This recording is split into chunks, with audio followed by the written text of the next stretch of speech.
Because I am. Boom. There he is. Oh, boom. There we There go. he is. There he is. There we are. Hey. Yeah, I like that. That's a good, maybe you could do the fingers thing. That could be like, Johnny used to do that, or Ed would do the introduction. I've been doing it. Have you? Yeah. I haven't noticed. What the last 4 shows? I'd like to make a public service announcement before we start the Steve You Squared. haven't been watching. I don't watch the show. I have no interest in the Steve Squared show. I came up with this great intro for you, and you haven't been watching. I told you. It's like those celebrities that don't watch themselves in movies. I don't want to watch this show. It's annoying. What do we have? 59 minutes? That's annoying. That's an albatross around my neck to get through this. I have to make a public service. What do they call that? A disclaimer, an announcement. Yes. 2 weeks ago, we did a Steve Squared show for you, and we pride ourselves in the highest quality and production value that we can give these people. We pride ourselves. Absolutely. If for nothing else, if the content sucks, the quality is there. Exactly. So you understand what I'm saying? You might have heard the funny cricket intro that lasted for 59 minutes. This guy. Hey, crickets are a big thing around this house. I'll tell you what's a huge thing. It's summertime and it's bug central. I've killed bugs that that Steve Wynn from the Animal Planet couldn't identify. I mean, you start seeing things that are incredible. I don't know. I think I killed a centipede the other day. It looked like things that you'd find in the Moroccan desert. Really, centipedes? It had this long thing with tentacles. It's crazy. I don't know where these things are coming from. What have you killed anything? Yeah, What do you get? Normal bugs? In the house. In the house. I get crickets. You get but that's normal. And I get these. Those jumping crickets? I get that's spider crickets. Those I are get normal. Freaking earwigs. What is an earwig? Everybody says that. What is that? Those little thin brown ones with like a freaking hole. Yeah, maybe that's what I'm killing. Maybe it wasn't a centipede. And I got ants coming out of who the hell knows where. And I'll tell you how you get rid of everything. Now, my brother, I just got off the phone with, he has a thing that he took a picture of and sent it into into some scientific journal to get it identified. Actually, it was Magic Exterminating. Shout out to Magic. Magic, another proud non-sponsor of the Steve Squared Show. Right. I'm still waiting for our sponsorship to come in from them. But they had said he's having a reproductive flying ants. These are ants that fly, and I guess they're having sex in midair, which I've tried. It is very difficult to do. It's a very difficult stunt to pull off. But he's having these ants. They're a huge problem. And so lucky that he's like, I'm going to come over. He was going to come over to visit. I said, when you get rid of them, I don't know what you're bringing over or carrying with you. Make sure they're gone before I see you. But these are flying reproductive ants, I think. Anyway, so, and there's tons of them. And I was just over his house like a week ago. So I don't know what goes on. He's had mice. He's had the whole gamut. Yeah. Now, have you heard this thing in Huntington, this rat issue? Did you hear that? I saw something about that. Yeah. It was on Channel 12 News. Somebody videoed it with their phone. That skeeves me out. They showed thousands of them running around Huntington. In residential areas or in like residential, not like not at a train station, like just through lawns or through people's backyard. I mean, I would move. I wouldn't even call anybody. I'd put a sign up in the front. No, I'm gone. Oh, yeah. And I'd say, I'll see you. Send me the check for the home. I ain't living with rats. There's bugs, and then there's that. Hell yeah, give me the crickets. And this is not New York City. There's no reason why there should be that problem around. I mean, there's all kinds of reasons, but I didn't know I had so many ideas. I have a lot of new stuff for the show. Now, last week, again, we want to thank Emily. We had a great show last week. That was a lot of fun last week. A lot of fun. You had a lot of fun. Yeah, Steve and Emily, it's good to see you. It was a great reunion. I even posted. I never do that mushy stuff of posting after the show. But I put in a picture up of the four of us, and I thanked everybody because it was a nice show. Yeah. It's very hard to have the four of us in the studio. That was fun. It's almost like getting hit by lightning. It'll never happen again. And I've been hit by lightning. Tony did a great job getting all four of us in the shot too. Great shot. Tony, was on the money. Which, by the way, there's a little problem. I told you before the show, Tony messaged me. There's some issue going on.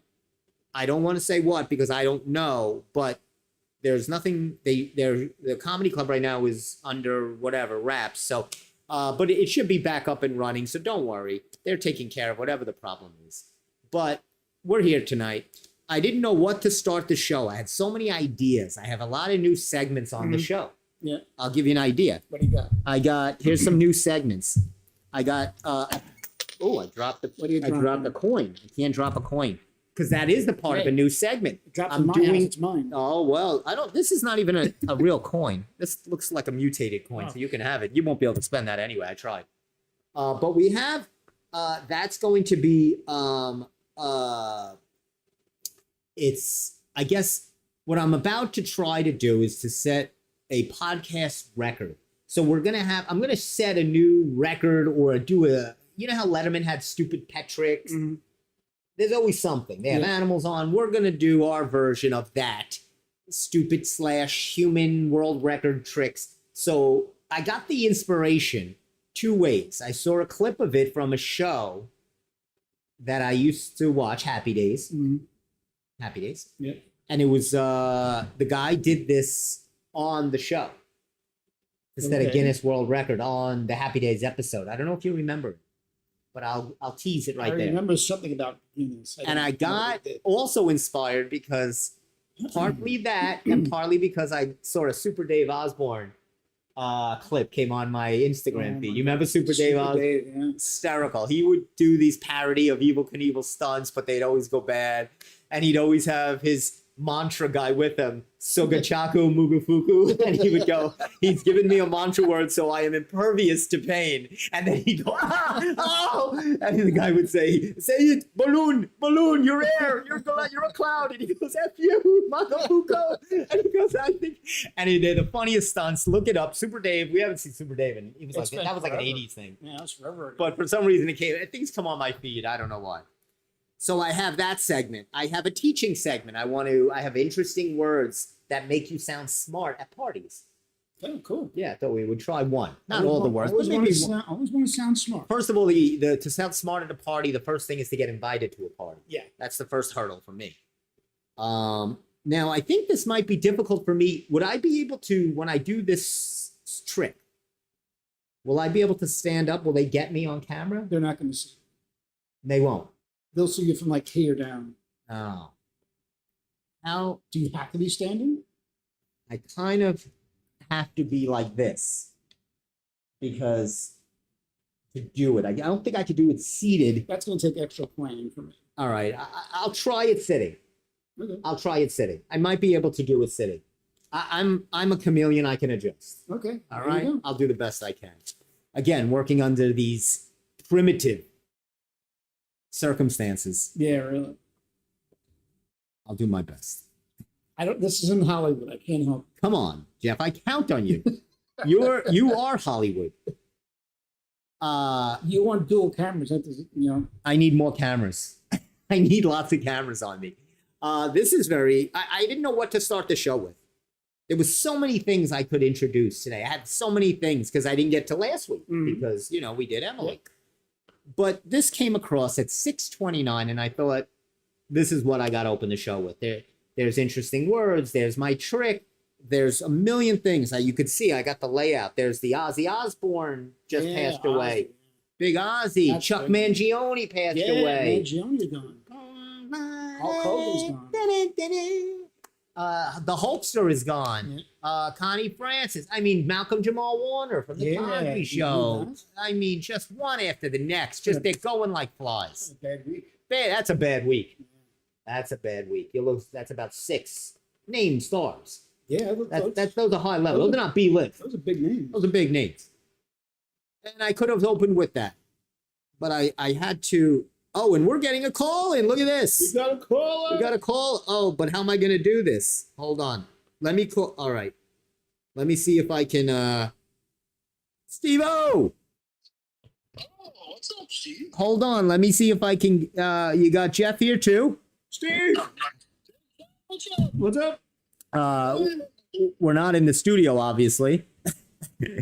we're doing our thing here now. Steve, I was gonna say I'm just about to hold on a sec. Let me see if I can still get you and read this on my phone. Hold on. Are you still there? Good. So let me see if I can get this. Okay, good. So I was telling everybody I didn't know what to open the show with. You know, there's the deaths of all these celebrities, Ozzy Osbourne, you know, Chuck Mangione, everybody. But everyone's dead. Everyone's gone. That's One shot. Boom. Malcolm Jamal, That's it. Cosby Show, everybody. But instead of doing that, I saw this and I thought this needed prime time attention. A woman was arrested for sending a man 65,000 text messages after a one date. They met online on a dating app, and afterwards she sent him 65,000 text messages, along with appearing in his apartment without him being there, telling the police they were meant to be together. oh, lunatic. Let me ask you this. And no, it was not put together by our matchmaker. How they find you, Steve? This would be my luck. This is once again. This is not my story. You sure? It could be. I've been there. I understand what this poor dude is going through. He told me it's 3 in the morning. 3 a.m. This crazy man. Now, so 65,000 times. How is that possible? I know. Well, she must be on an unlimited text program. She's on. Obviously, Verizon should use that as a commercial. We're unlimited text. You want to stalk somebody? You take our plan. Unlimited text. Go nuts. So, but she was found in his apartment saying we're meant to be together as they took her away. Was she armed?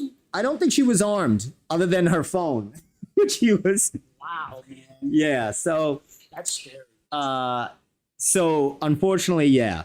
But Steve, I don't know if you're watching the show in real time. It's probably a lag.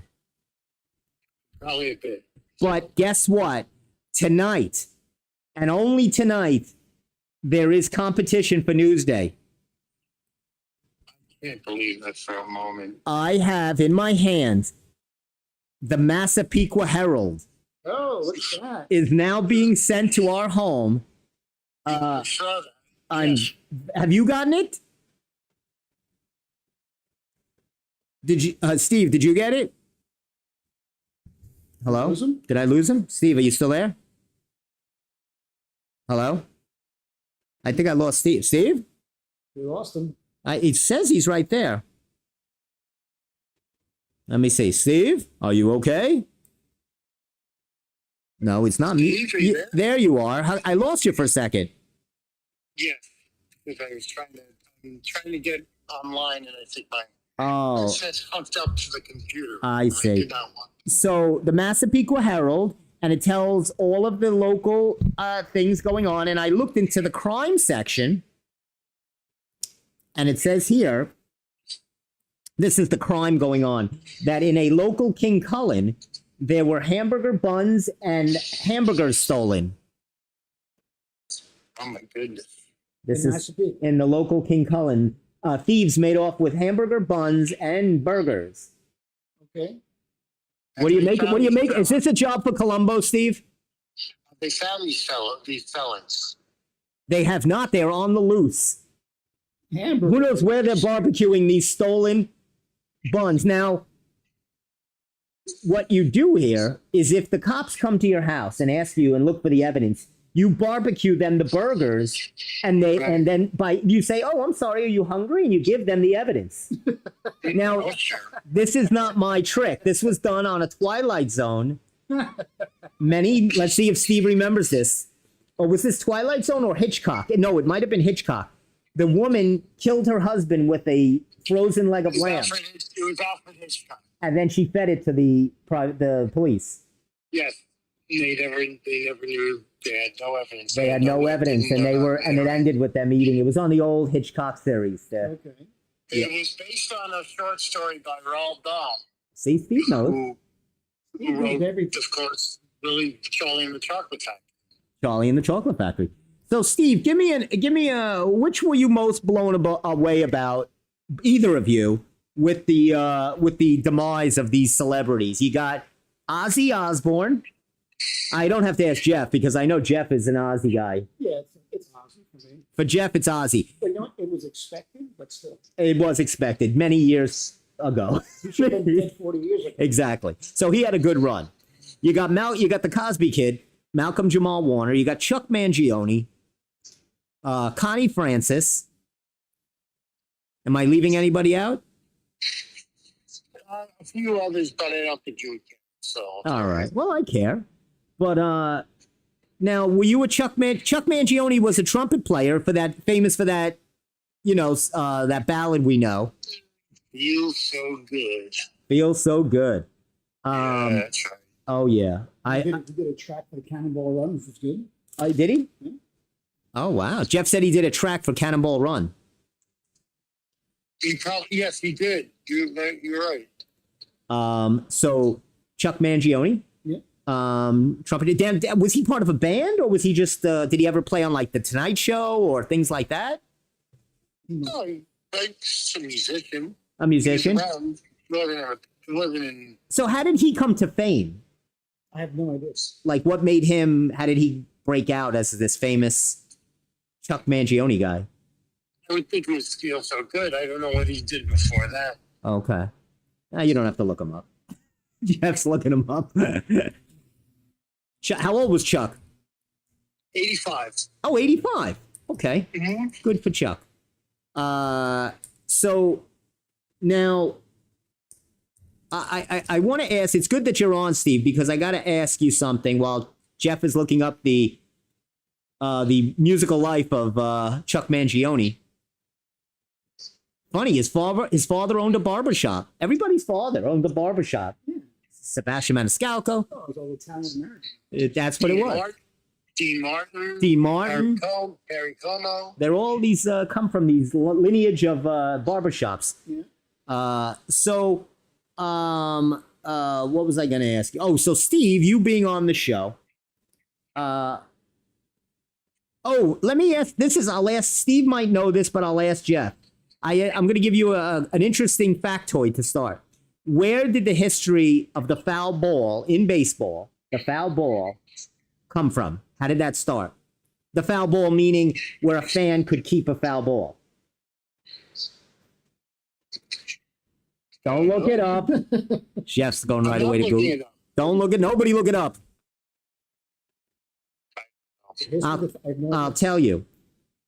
It used to be, obviously, before there was equipment and times, that because they had limited equipment, that when a ball was hit into foul play, you had to return the ball or be ejected and face prosecution. Wow. So in 1923 is a very big date in baseball history and souvenir history, because a young man, 11-year-old Robert Cotter, not welcome back Cotter, but Robert Cotter, a ball was hit at a Philadelphia Phillies game into foul territory. He kept the ball, and they said, give us the ball back or you're going to jail. They took the 11-year-old boy to jail. His mother didn't get to the courthouse in time because in those days, nobody kept track of their kid. The kid spent the night in jail. The judge ordered that he was allowed to keep the foul ball, and the story got out, and it became such a black eye for the Philadelphia Phillies, they started instituting that foul balls get to be kept by the fans. And then all teams took on that doctrine. And all they had to do was imprison an 11-year-old. It only took an 11-year-old spending a night in state penitentiary. Hey, kid. What do you got there, kid? I got a baseball, sir. I like that baseball. Yeah. I wish I was born in the 20s. I wouldn't have survived a day.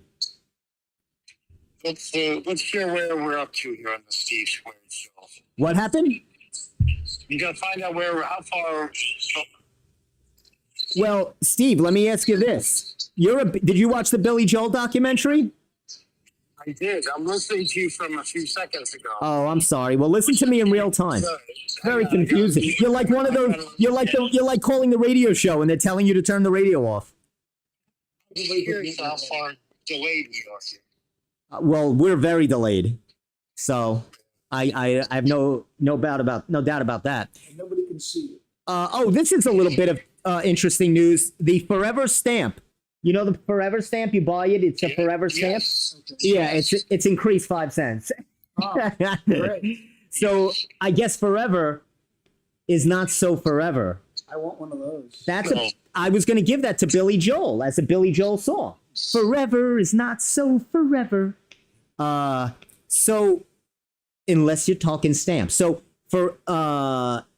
unfortunately, Steve, it's now an extra 5 cents the Forever stamp. Well, prices have gone up before. I guess. Now, you're watching the Billy Joel documentary, or maybe you've watched it and completed it. Mm-hmm. It was very good, right? Exactly. Very, very good. Now, here's a couple of pickups I get from it. Obviously, he had some he had these money issues he was basically by his manager, his second manager, this guy, the brother-in-law, the ex-brother-in-law, really embezzled a lot of money. And they found this out and blah, blah, blah. I'll tell you, the biggest thing I picked up from this whole thing, the Billy Joel podcast, is, man, did he do he lost out on a good thing. Christy Brinkley is really good. Yeah.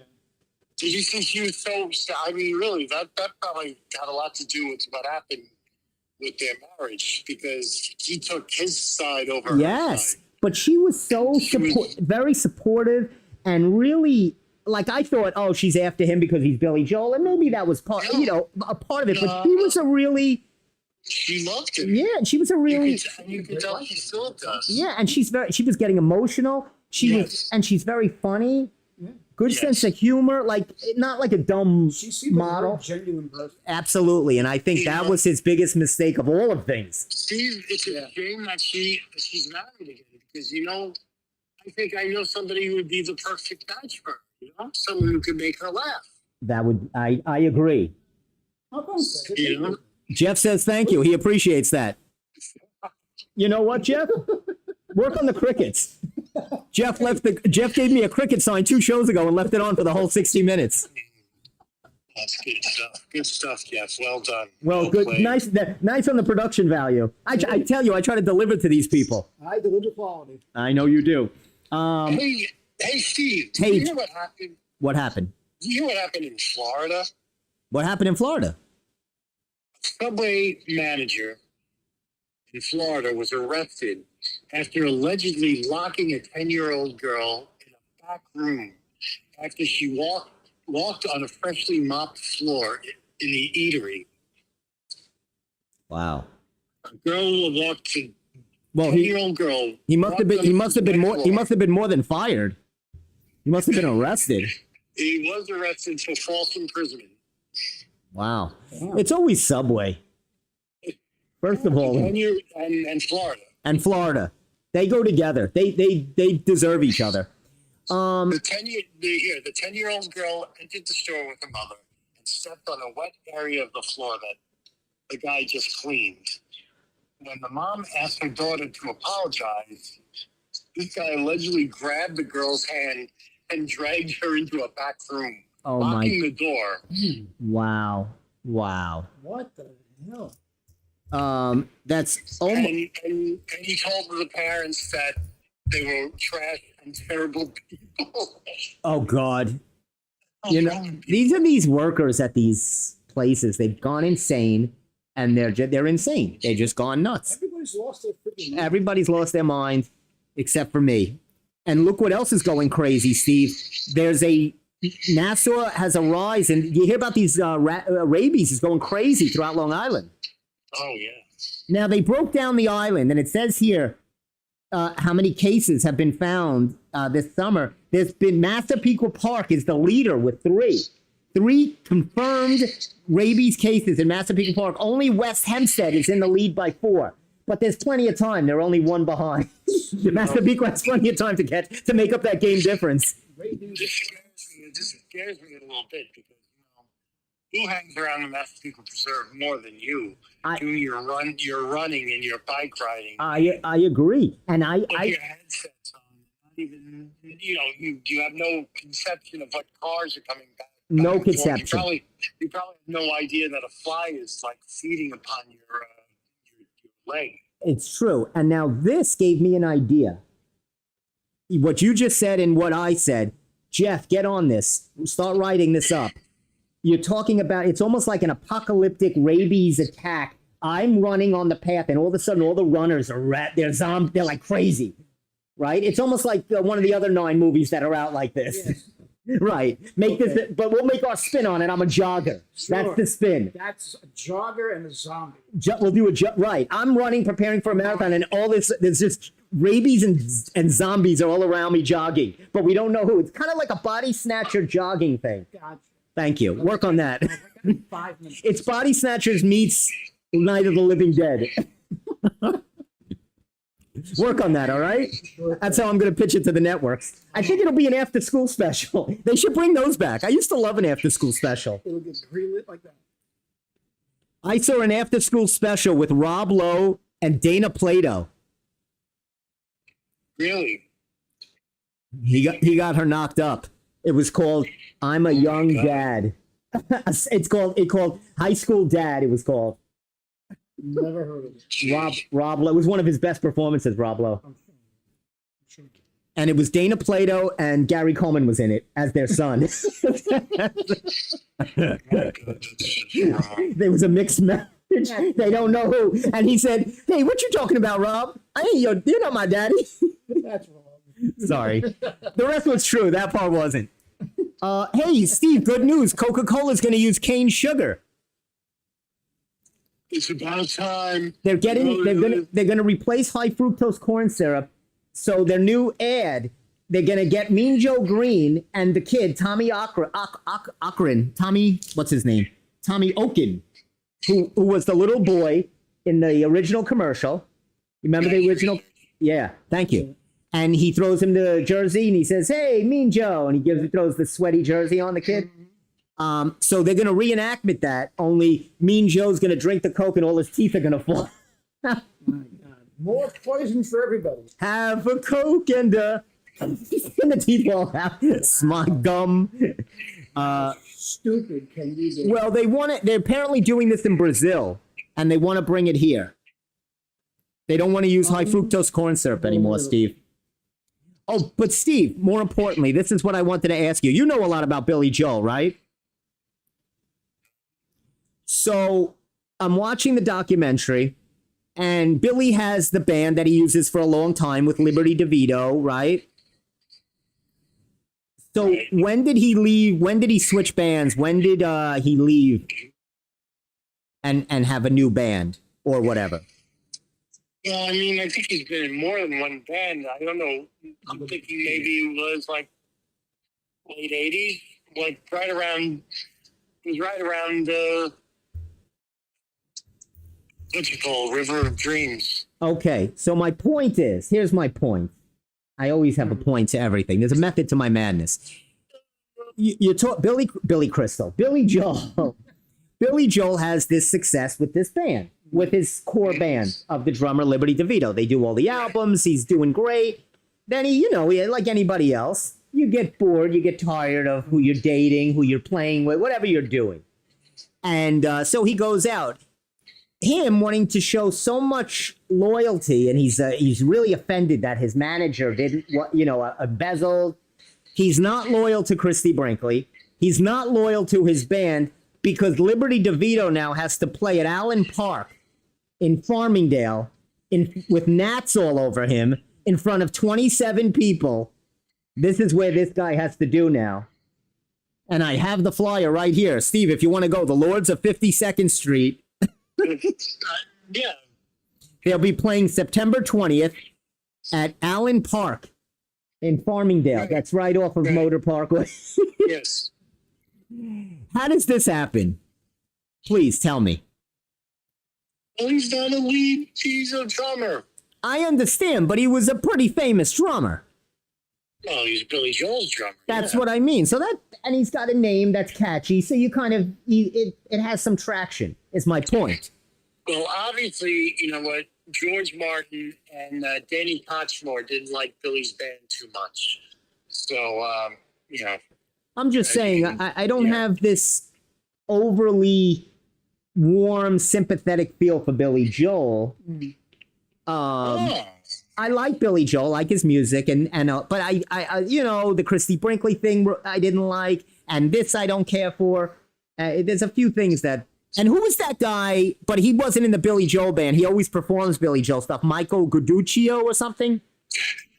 What's his name? No, it's Michael Del Giudice. Thank you. Well, who was he? He was in the band, and then he also had this other band called Big Shot, where he would just do Billy Joel covers. Right. So Big Shot is they play a lot of Mulcahy's. Big Shot. Okay, so they're and the Lords of 52nd Street, they're also pretty popular. So people and all right, so they're playing and they're trying to do this Billy Joel stuff. Okay. Okay. I don't know. It rubbed me the wrong way.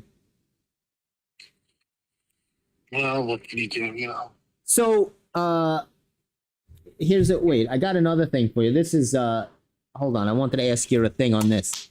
So I think it's at 7 o'clock. Oh yeah, I'm gonna do a trick, Steve. So now it's gonna be time for the trick segment. I'm adding a new segment to the show.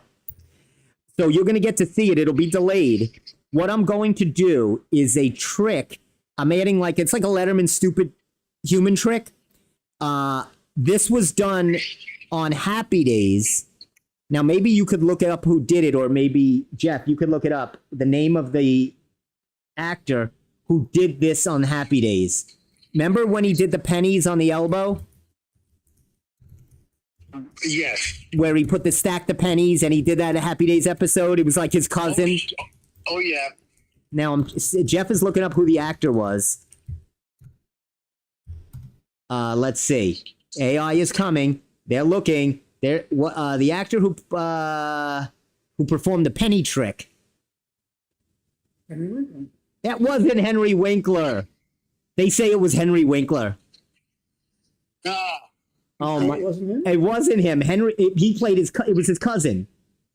I have the picture. I posted the picture of the guy. So it was Fonzie's cousin. It was Fonzie's cousin, but no, Chachi will come up if you put that. It's not going to work. Don't worry about it. I'm going to do the trick. So I had done this as a kid. Yeah, Chachi's going to come up. It's not Chachi. So I'm going to do it right now for everybody. Now, Jeff can't get a wide angle shot, so I'm going to have to do it sitting down, which is very hard. But I'm going to do my best. It's okay. Well, no, that wanted to know who. Well, look later. Don't worry about it. See, it's, maybe it was Eric Chilton. No, I don't know. Anyway, here we go. I'm going to do it right now. I'm going to stack the pennies. I have coins right here. I'm going to do it on the Steve Squared Show. I'm going to show you this amazing trick. Hold on, Steve. I'm going to put you down for a moment. Jeff's going to hold you. Okay, here we go. Jeff is holding you. Steve. I'm so alone. Now be careful with the rabies. There's lots of rabies around. I hope you're not over, because all I see is your head's in the way because you put that dopey picture of me up front, so your head's in the way all the time. I can't see, your showbiz face there. What? I can get rid of his picture if you want. What picture? Right there.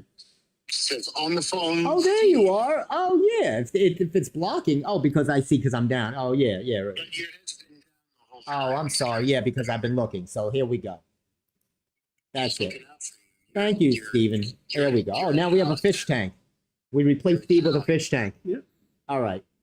So here we go. I'm going to try this trick. Let me see if I can do it. So I'm going to stack the coins. Stay with me on this. Watch, you're going to be blown away when you see this trick. There's going to be change all over my floor. All over the floor, but I remember, I know how much change there is. So this is mine, buddy boy. So well, put Steve down. You're gonna put Steve down I'm for a putting you second. down, We're Steve. putting you down because or else Jeff's gonna get hit with. Ow, sorry, Steve. All right, hang tight for a second. This is my fee for production. All right. So can they see me if I'm doing it like that? Yes, they see. I cannot see. That thing on the bottom is in the way. You have to. It'll be off in a minute. Oh, the fish tank will be off? No, he's talking about the fish tank. He still sees himself. Oh, you still see? All right. He's Oh, not okay. seeing this in real time. Okay. Oh, I see. Okay, here's my elbow. Now hang out. Now, I don't have a drum roll. And I'm not doing the standing. Are we able to see this, Jeff? Yes, they can see you. Oh, damn it. Let me try that one more time. Hold on a second. I'll get it. I haven't done this in a while. I just need one more try at this, ladies and gentlemen. Just everybody calm down. I got all the pennies back. And there you go, ladies and gentlemen. All right. All there. There it is. Good one. You did it. There it is. Very nice. Thank you very much. A new Steve Squared record for elbow penny catching. Sitting down. Sitting down. This is supposed to be done standing up with a tent and a real circus atmosphere. So what I had to do, and I'm sweating. The heat is unbearable. Very good. Makes my elbow slippery. The sweat. Now, did you see it yet, Steve? Not the first one. The first one, they all went over the floor. You owe me 3 cents. Yeah, okay. Very good. Did you see that? Caught them all. Very good. So I thought that would take up some time. A monumental day for Steve Squared. Now,